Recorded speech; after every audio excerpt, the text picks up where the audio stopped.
Hello everyone, welcome again to our YouTube channel NK maths. आज की video में दोस्तों मैं आरआरबी एनटीपीसी सीबीटी 2 के लिए कुछ और एवरेज के क्वेश्चन करने वाला हूं सॉल्व। और एवरेज के वो क्वेश्चन सॉल्व करने वाला हूं जो आरआरबी एनटीपीसी सीबीटी 1 में जितने भी एग्जाम हुए थे अलग अलग फेज में, सबको मिलाकर जो औसत के क्वेश्चन पूछे गए थे एवरेज के, उनको सॉल्व करने वाला हूं। और ये एक्चुअली में पार्ट 2 है।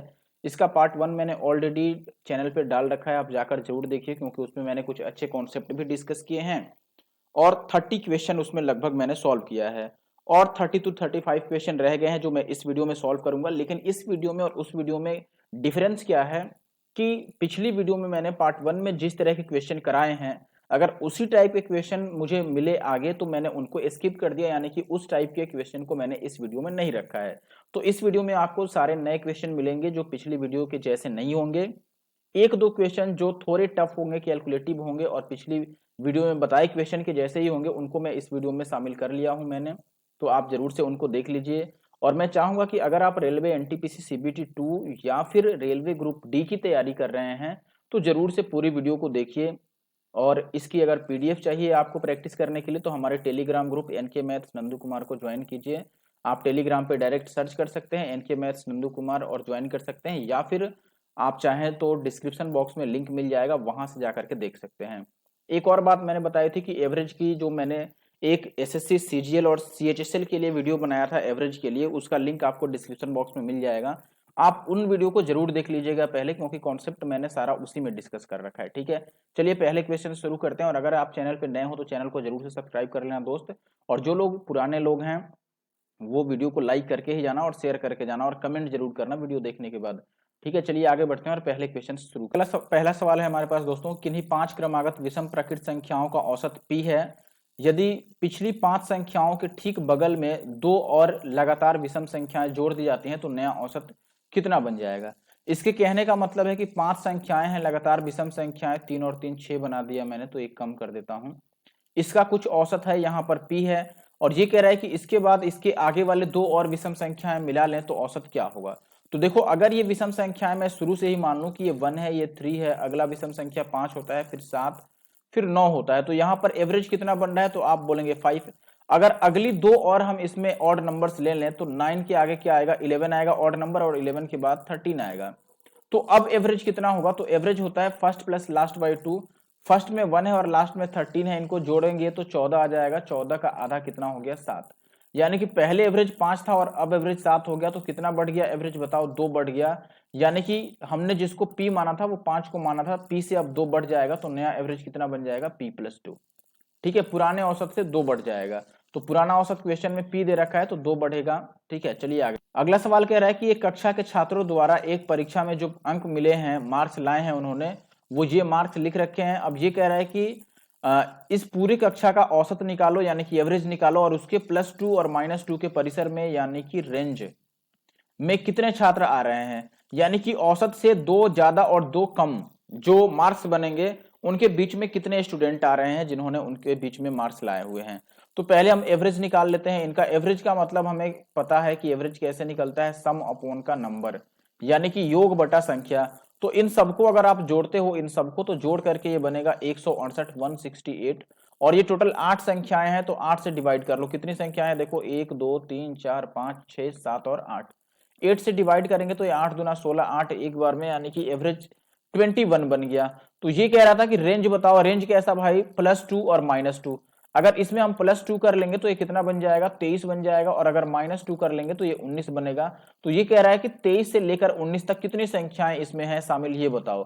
तो देखो, एक तो 23 ही है, एक हमारे पास 19 है, और एक 21 है जो इनके बीच में आ रहा है।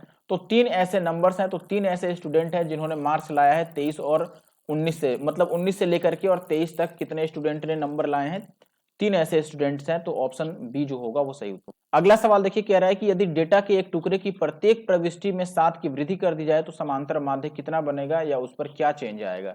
ठीक है, यानी कि यहाँ पर साफ साफ शब्दों में लिखा है कि एवरी एंट्री ऑफ एवरी, जो इच एंट्री है उसको 7 से इंक्रीज कर दिया जाए तो जो नया अरिथमेटिक मीन आएगा, अरिथमेटिक मीन और एवरेज सेम बात होता है, यानी कि औसत और माध्य एक बात है, समांतर माध्य। तो यहां पर एक बात ध्यान रखना कि जब भी कुछ नंबर्स दिए हो और अगर हर एक नंबर को कुछ हम बढ़ाते हैं या कम करते हैं, उसको किसी से मल्टीप्लाई करते हैं, तो डायरेक्ट एवरेज भी उतना प्लस हो जाएगा या फिर उतना माइनस हो जाएगा या उससे मल्टीप्लाई हो जाएगा या उससे डिवाइड हो जाएगा। ये याद रख लो, क्योंकि आगे अभी ऐसे क्वेश्चन आने वाले हैं दोस्तों। ये हमेशा याद रखिए कि अगर हर एक नंबर्स को जिनका हमने एवरेज निकाला है उन हर एक नंबर्स को किसी नंबर से बढ़ा दिया जाए, यानी कि उसमें कुछ ऐड कर दिया जाए या कुछ माइनस कर दिया जाए, तो एवरेज भी डायरेक्ट उतना बढ़ जाता है या घट जाता है या मल्टीप्लाई या डिवाइड जो भी करना हो वो हो जाता है। जिस सवाल में कह रहा है कि सबको साथ साथ बढ़ा दिया जाए तो एवरेज भी 7 से बढ़ जाएगा, सीधी सी बात है।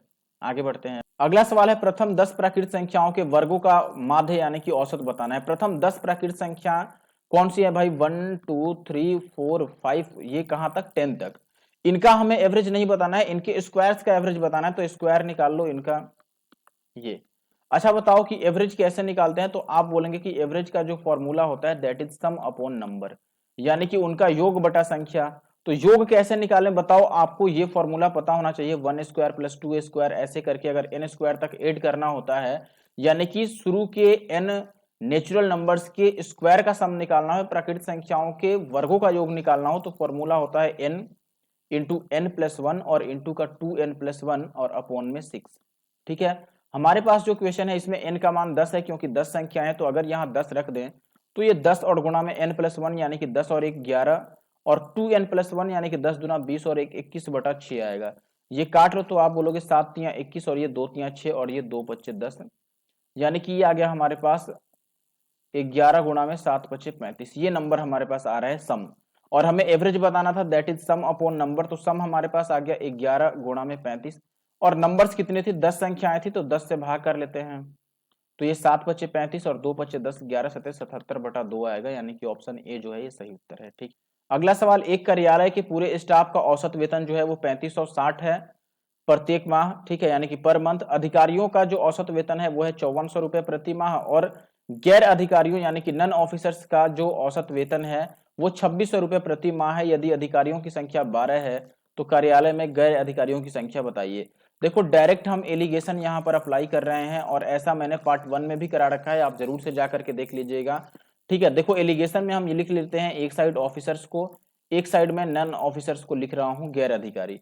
ऑफिसर्स का जो एवरेज है पर मंथ सैलरी वो है कितना? 5400 रुपए 54, एक मिनट, कितना है ये? 5400।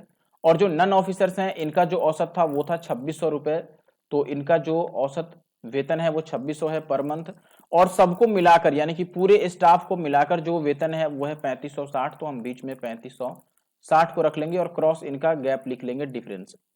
तो आप बताओ अगर इनको माइनस करते हैं 2600 में से 3560 को, तो 3560 में से ही 26 को माइनस कर दो, तो ये कितना आ जाएगा? 1160। 1160, देखो ये 60 आ जाएगा, और 35 में से अगर 2600 घटाएंगे तो 5 4 9 आएगा ना, 960 आएगा एक्चुअली में ये। ठीक है, 960 आएगा। और इधर देख लो 5400 में से ये 3560 माइनस कर लो, तो लास्ट में तो 40 आएगा, और यहाँ पर बच जाएगा कितना हमारे पास? 3। तो 13 में से 5 जाएगा तो 8, और एक और आ जाएगा, ये रेशियो आ रहा है। ठीक है, इसको कैंसिल करो जरा, कितना बनेगा? तो आप बोलोगे कि ये 0 से 0 कट गया, फिर हम इसको 8 से काट देते हैं, तो 12 8 96, और ये 8 से कटेगा तो 8 दूना 16 और 8 तियां 24, 12 और 23 का अनुपात आने लगा, यानी कि ऑफिसर्स की संख्या अगर 12 है दोस्तों तो नन ऑफिसर की संख्या कितनी होगी? 23। 12 और 23 का अनुपात आने का मतलब कि अगर ऑफिसर्स टोटल 12 हैं तो नन ऑफिसर 23 हैं। तो क्वेश्चन में देख लो कि ऑफिसर कितना दिया है, फिर उसके बराबर हम रख लेंगे। तो आप बोलोगे कि दोस्त क्वेश्चन में भी यहाँ पर ऑफिसर कितना दे रखा है? 12 ही दे रखा है।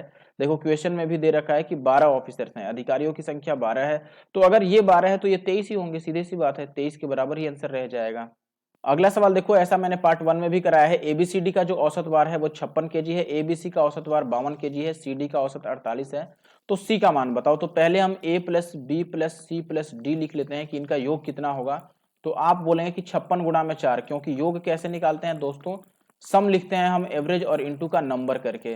तो देखो एवरेज कितना है इनका? 56 है, और कितनी संख्याएं हैं? 4 संख्याएं हैं ए बी सी डी।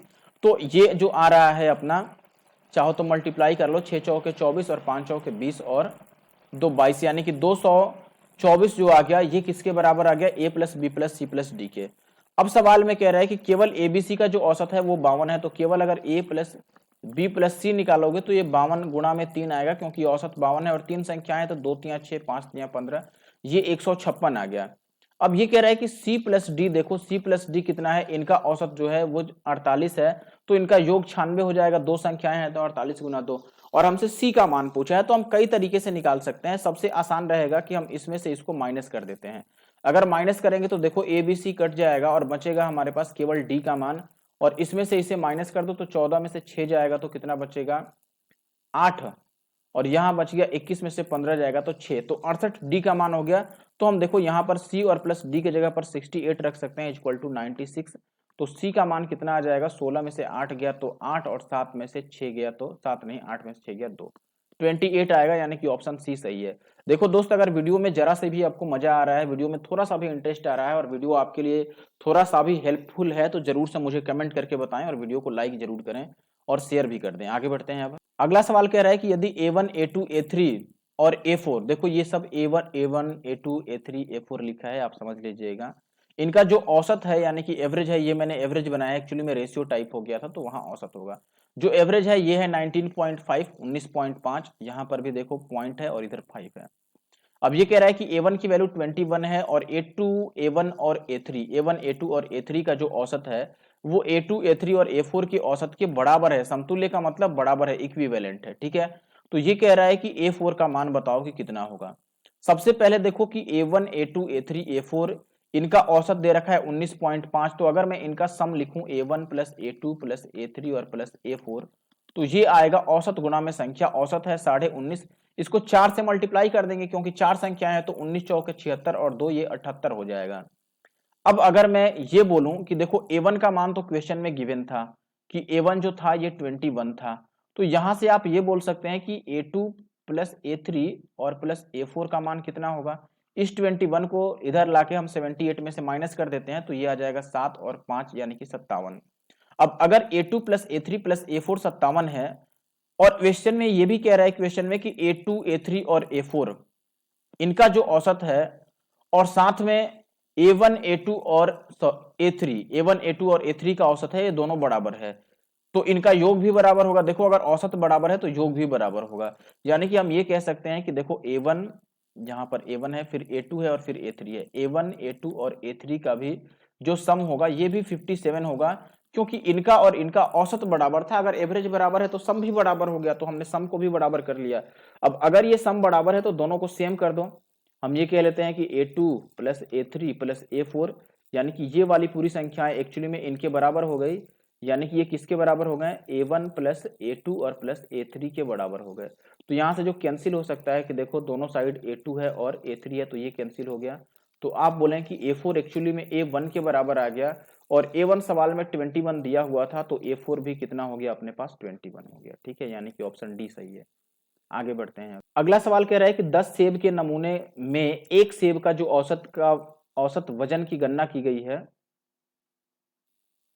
ठीक है, 10 सेब के नमूने में से, ये हटाओ, एक की कोई तो नहीं है, सवाल ऐसे होना चाहिए, 10 सेब के नमूने में से सेब के औसत वजन का जो गणना है वो है 104 है, यानी कि 10 टाइप के अलग अलग सेब हैं, ठीक है, उनका जो एवरेज वेट है, औसत वजन, ये 104 ग्राम है।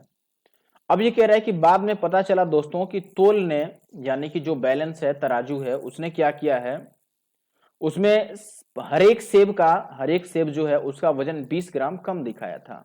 तो नमूने में हर एक सेब का सही औसत वजन कितना होगा।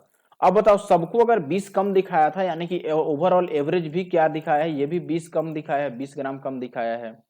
मैंने क्या बताया था आपको क्वेश्चन नंबर 37 में दोस्तों, मैंने आपको बोला था कि हर एक नंबर को आप जितना बढ़ाओगे या घटाओगे एवरेज भी उतना कम या ज्यादा हो जाता है। तो यहां पर कह रहा है कि देखो जो तोल है, तराजू है, उसने सबको कितना कितना कम दिखाया है दोस्तों, 20-20 ग्राम कम दिखाया है। इसका मतलब जो एवरेज आया है ये भी 20 ग्राम कम आ गया है। तो जो सही एवरेज होगा, जो सही औसत होगा अपना, ये 104 से 20 ज्यादा होगा, क्योंकि सबको 20 कम दिखाया है, तो ये 124 ग्राम रहा होगा, यानी कि ऑप्शन डी जो है ये बिल्कुल सही उत्तर है। आगे बढ़, अगला सवाल है दोस्तों कि 18 वर्ष 36 लड़कों और उनके प्रोफेसरों की औसत आयु है। ध्यान से समझिएगा, ठीक है, इंग्लिश में और क्लियर होगा। देखो 18 years is the average age of 36 boys and their professor, यानी कि 36 लड़कों और उनके प्रोफेसर को मिलाकर जो औसत आयु है दोस्तों वो है 18 वर्ष। अब अगर प्रोफेसर साहब को छोड़ दें तो केवल 36 लड़कों का जो औसत होता है वो 17 वर्ष हो जाता है। तो प्रोफेसर साहब कितने के थे? तो आप सीधी भाषा में कहेंगे कि देखो अगर प्रोफेसर साहब को हम हटा रहे हैं, प्रोफेसर को हटा रहे हैं, तो अगर उनके हटने से औसत कितना कम हो रहा है? 17 हो जा रहा है 18 से, यानी कि एक औसत कम हो रहा है। और कितने लोगों का? 36 लोगों का, यानी कि ओवरऑल औसत में 36 की कमी आ रही है। इसका मतलब कि वो जब हटे थे, प्रोफेसर साहब जो हटे हैं वो 18 वर्ष के नहीं थे, औसत तो 18 था ही, लेकिन वो 18 ना ले जाकर के उससे 36 ज्यादा लेकर के चले गए हैं। देखो मैंने पार्ट 1 में बता रखा था आपको दोस्तों कि जितना औसत रहता है ना पहले से, अगर उसके बराबर मान का कोई हट जाए या फिर आ जाए औसत पर कोई फर्क नहीं पड़ता है, लेकिन अगर उससे बड़ा कोई जाता है तो औसत कम हो जाएगा, और अगर उससे छोटा कोई जाता है तो औसत बढ़ जाएगा। यानी कि यहां पर देखो दोस्तों, प्रोफेसर जी के हटने से औसत एक कम हो गया एक आदमी का, लेकिन 36 लड़के थे तो ओवरऑल 36 कम हो गया। इसका मतलब प्रोफेसर साहब जो गए हैं वो औसत के बराबर नहीं बल्कि उससे 36 साल बड़े थे। तो ये ऐड कर लो, तो ये कितना आ जाएगा अपने पास दोस्तों? ऐड करेंगे तो ये 8 और 6 14, 3 और 1 4 और 1 5, यानी कि 54 ईयर्स के थे प्रोफेसर। देखो फिर से यहाँ पर ये थोड़ा नहीं, ये ठीक है अपने पास, ए भी ठीक है, ठीक है, ठीक है। सवाल है हमारे पास कि ए 11, 23 और 17 का जो औसत है वो 15 है, ऐसे ही ए बी 12 और 25 का जो औसत है वो है 16 है। तो ए अपॉन बी बताइए।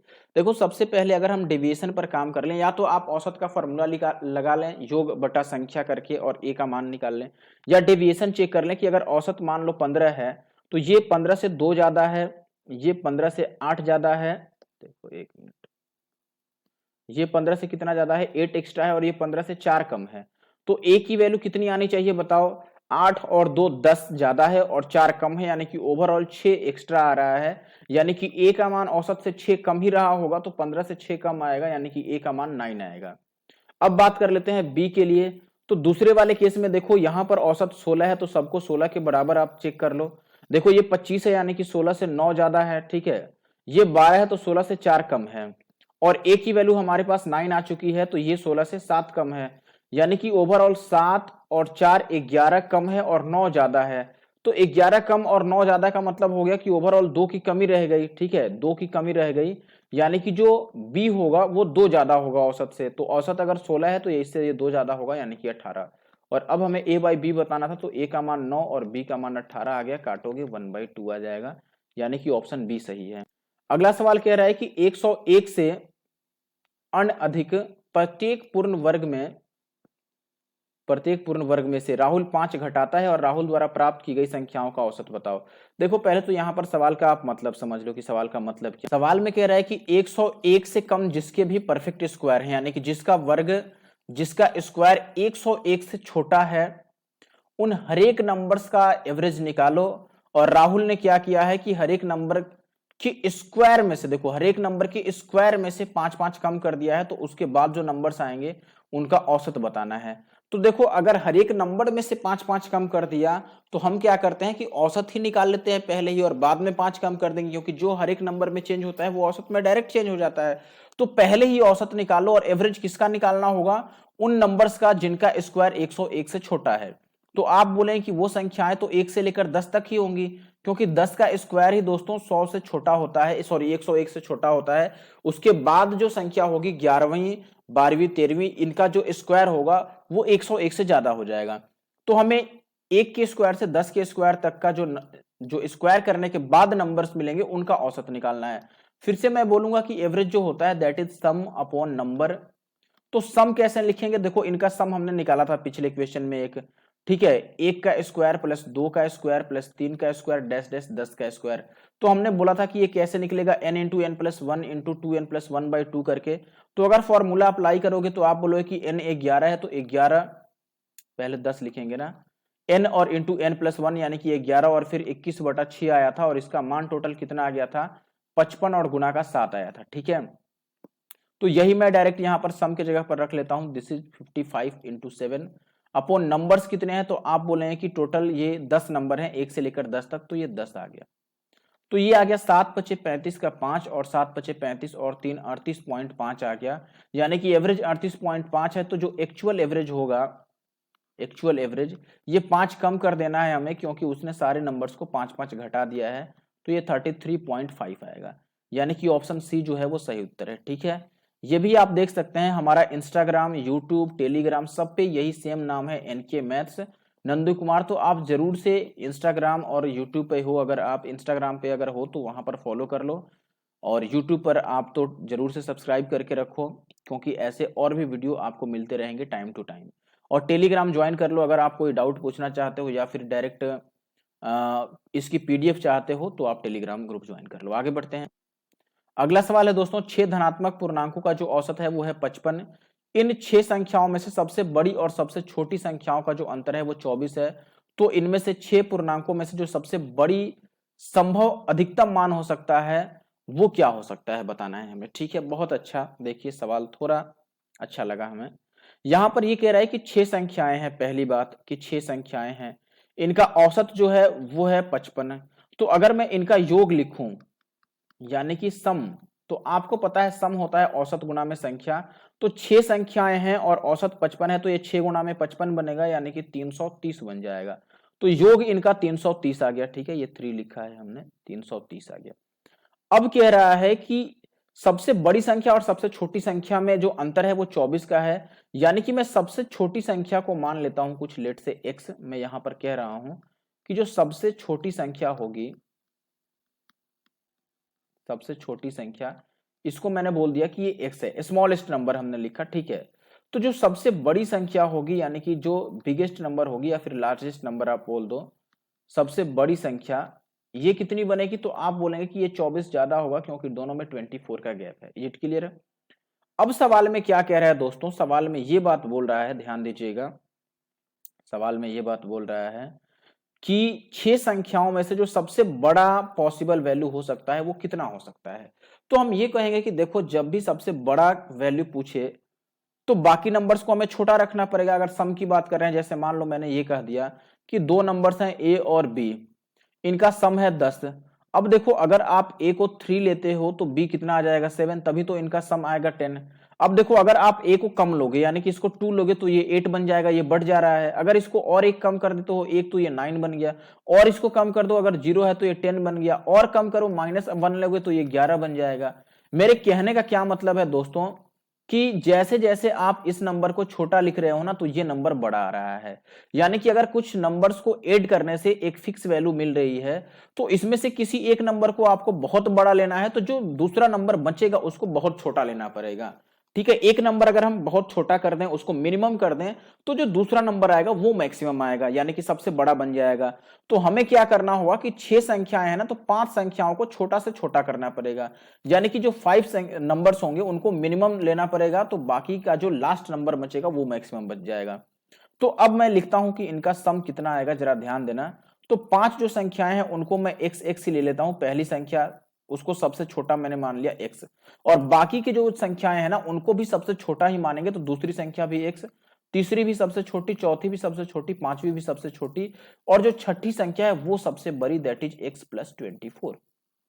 ठीक है, अब देखो हमने क्या किया कि पूरे 5 संख्याओं को सबसे छोटा रख दिया, तो जो अगला संख्या है छठा बनेगा ये सबसे बड़ा बनेगा, और इनका सम कितना है 330। तो टोटल 6 बार x है, तो 6x का मान कितना आ गया 24, उसमें से माइनस कर दो 306, तो x का मान आ जाएगा 6 × 35 और 6 एक बार में 51, और हमें x + 24 बताना था सबसे बड़ी संख्या, तो ये कितनी बनेगी, x के जगह पर 51 और प्लस का 24, यानी कि ये बनेगा 75। तो 75 बोले तो ऑप्शन बी सही उत्तर है। ठीक है, आगे बढ़ते। क्वेश्चन नंबर 59 कह रहा है दोस्तों कि x प्रेक्षणों का समांतर माध्य m है, यदि 2 प्रेक्षणों 0 और m को भी मिला लिया जाए तो नया समांतर माध्य क्या होगा। देखो एक तो हम डायरेक्ट समझ लें कि दोस्तों m अगर पहले से एवरेज था तो m के मिलाने से तो कोई फर्क नहीं पड़ेगा, जब 0 को मिलाएंगे तभी फर्क पड़ेगा।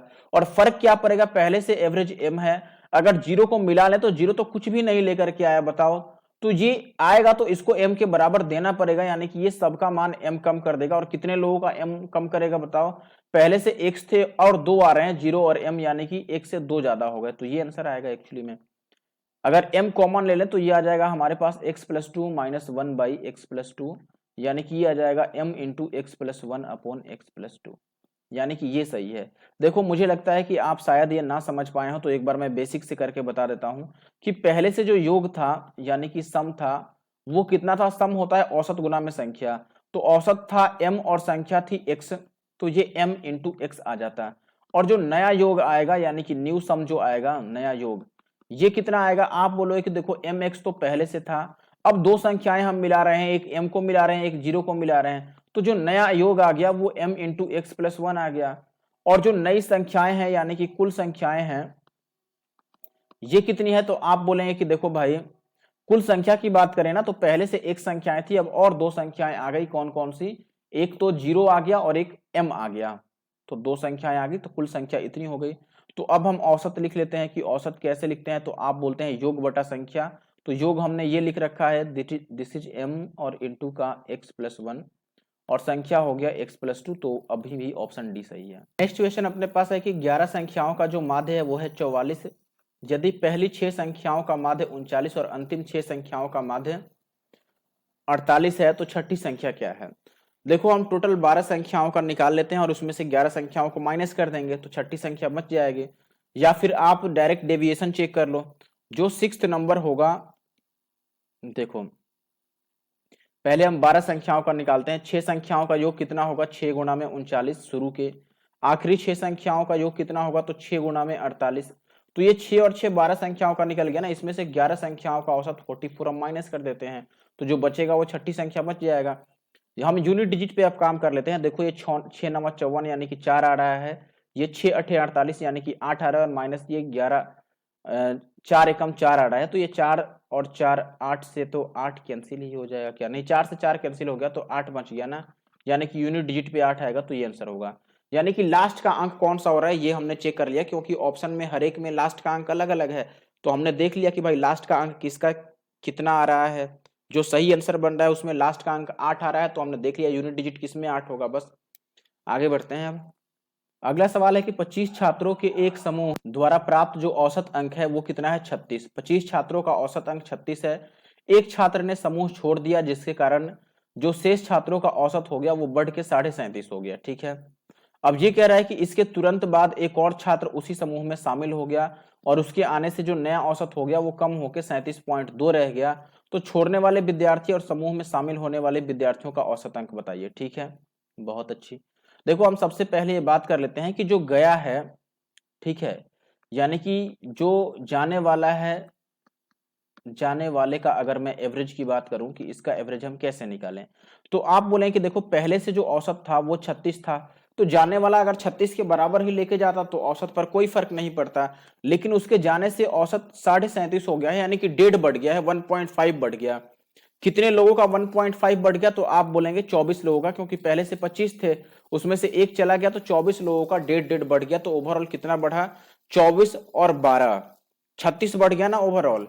इसका मतलब कि वो औसत से 36 कम लेके गया है भाई, ये तो 0 लेके चला गया इसका मतलब। तो चलो कोई बात नहीं। जाने वाला का औसत कितना हो गया हम दोस्तों? 0, यानी कि वो 0 मार्क्स लिया था। अच्छा देखो, अगर ऐसे आपको नहीं समझ आ रहा है तो आप इसको बेसिक से भी कर सकते हैं। आप ये बोलेंगे कि पहले केस में टोटल कितना था, तो आप बोलेंगे 25 छात्र का औसत था 36, तो ये हो गया 25 को डबल कर लो, इसको आधा कर लो, 25 को 4 से गुना कर लेते हैं तो ये 100 बनेगा, और ये 9 यानी कि ये 900 हो गया।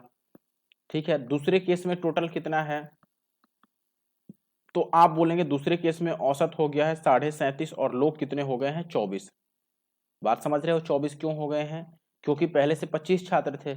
इसको भी डबल कर लेते हैं तो 37.5 का डबल 7 दूना 14 75 हो जाएगा।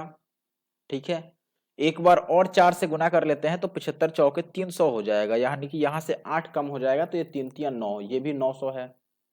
ठीक है, अच्छा ये बताओ कि पहले भी 900 था और एक जब चला गया तो भी टोटल योग 900 ही रह गया, इसका मतलब जो गया है उसका मान कितना है? तो आप बोलेंगे 0 उसका मान है। तभी तो पहले भी 900 टोटल योग था और उसके चले जाने के बाद भी 900 रहा, यानी कि जाने वाले का योग जो जाने वाले का जो मार्क्स है वो 0 है, वो 0 अंक लाया था। फिर दूसरे केस में जो आ रहा है, आने वाले की अब बात कर लेते हैं। आने के बाद जो टोटल सम हो जाता है तीसरे केस में, वो कितना होता है? तो ऐसे केस में औसत कितना हो गया है? 37.2। कितने लोगों का भाई? 25 लोगों का, क्योंकि एक आदमी तो अब आ गया है, पहले 24 लोग थे अब एक आ गया है, इनको मल्टीप्लाई कर दो, 25 दूना 50, ये तो 0 ही बनेगा। ठीक है, और यहाँ पर 25 सत्ते कितना होता है, या फिर आप एक काम करो ना, 25 को डबल कर लो और इसको आधा कर लो, ठीक है, तो ज़्यादा इजी रहेगा। इसको मल्टीप्लाई कर लो तो ये 25 सत्ते 993, ये 930 आएगा फिर, ठीक है, 930 आ जाएगा। 25 दूना 50, तो 5 बच रहा है ना, ठीक है, और 25 सत्ते 175, जीरो और बचेगा हमारे पास कितना, 18, और तो 25 तियां 75 और 18 कितना हो गया, 930, ठीक है, 930 हो गया।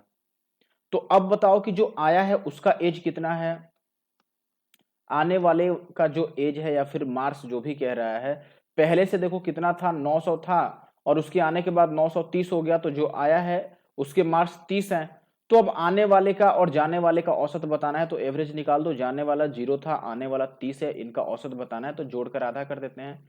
तो ये 30 का आधा कितना आ जाएगा, 15, यानी कि अपना जो सही आंसर है वो है ऑप्शन बी। ये दोस्तों आज का आखिरी सवाल है अब, और एवरेज का भी आखिरी सवाल है। कह रहा है कि 45 छात्रों के एक समूह द्वारा प्राप्त औसत अंक 16.2 था। एक छात्र ने समूह छोड़ दिया, जिसके कारण जो शेष छात्रों का औसत है वो 16.5 हो गया, लेकिन एक और छात्र आ गया अब समूह में, उसके आने से औसत जो है वो और कम होकर 16.4 रह गया। तो छोड़ने वाले और ज्वाइन करने वाले छात्र द्वारा प्राप्त औसत अंक क्या है। देखो, सबसे पहले केस में आप बोलोगे कि एवरेज कितना था, 16.2, और जब एक चला गया तो 16.5 हो गया, यानी कि एवरेज कितना बढ़ रहा है, तो आप बोलेंगे 0.3 बढ़ रहा है।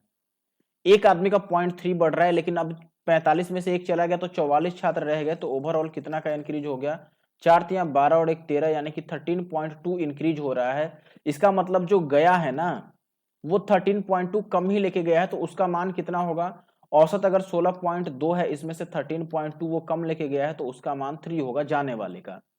अब बात करते हैं आने वाले के लिए, ये कितना लिखा है हमने, 3 लिखा है, ठीक है। अब मैं आने वाला, अरे यार एक मिनट, ये है 3। अब मैं आने वाले की बात कर लेता हूं, देखो, ठीक है, जो आया है उसके केस में क्या हुआ है, तो आप बोले कि उसके आने से पहले जो औसत था वो 16.5 था, और जब आ गया है तो औसत 16.4 हो गया है, यानी कि ये कितना कम हो रहा है, 0.1 कम हो रहा है, ठीक है। कितना कम हो रहा है, 0.1 कम हो रहा है, और कितने लोगों का भाई, 45 लोगों का, क्योंकि उसके आने के बाद तो 45 लोग हो गए, यानी कि ओवरऑल 4.5 कम हो रहा है। कितने से भाई, पहले से औसत था 16.5, इससे 4.5 कम हो जा रहा है, यानी कि वो 12 साल का है, या फिर 12 मार्क्स हैं उसके, टोटल टोटल 12 मार्क्स हैं, ठीक है। तो अब कह रहा है कि आने और जाने वाले का एवरेज बता दो, तो एवरेज निकाल लो। आने वाले का मान 3, सॉरी, जाने वाले का 3 है और आने वाले का 12 है, तो 12 और 3 15 का आधा, 15 का आधा कितना होगा, 7.5, यानी कि 7.5। तो ऑप्शन डी जो है ये सही उत्तर है। तो बस यहीं तक दोस्तों, इस वीडियो में एवरेज का मैंने सारा क्वेश्चन खत्म कर दिया है। वीडियो कैसा लगा आप जरूर से मुझे कमेंट करके बताना। Thank you for watching the video, और लाइक जरूर कर देना ध्यान से।